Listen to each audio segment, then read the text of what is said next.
सलामकुम भाईजान। और कह रही है शुक्र है अल्लाह पाक। आपका तबीयत कैसे?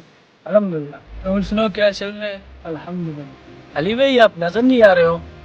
भाईजान आपको पता है तो वोट चल रहे हैं चाचा के साथ सिलसिले में जा रहा हूँ आ रहा हूँ।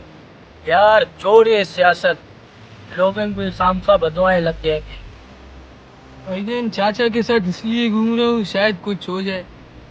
यार भाई समीर कहाँ है? मैंने उसे काफी टाइम से नहीं देखे हैं यार।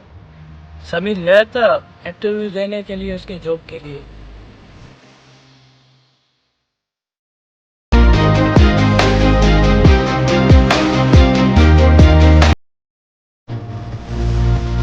वो समीर का नाम लिए वो आ रहा है तो। वालेकुम। वालेकुम सलाम समीर भाई। कैसे हो? ठीक ठाक हो? अल्हम्दुलिल्लाह। ओ भाईजान अभी कहाँ हो आप? फिर गायब हो। अभी आपका जिक्र हो रहा था यार। अच्छा समीर भाई, इंटरव्यू कैसा रहा आपका? सब कुछ पता यार। समीर भाई ऐसा क्या हो गया? मुझसे बातें कर रहे हो?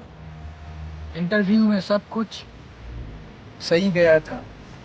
आखिर के वो सवालों के जवाब मेरे पास नहीं थे। समीर भाई ऐसे कौन से सवाल थे आपके पास जवाब नहीं थे? उस एक सवाल का जवाब है सिफारिश और दूसरा पैसा। वो दोनों मेरे पास नहीं है। यार वो चेयरमैन का कार्ड आ रहा है। भाई आपको चेयरमैन साहब बुला रहे हैं।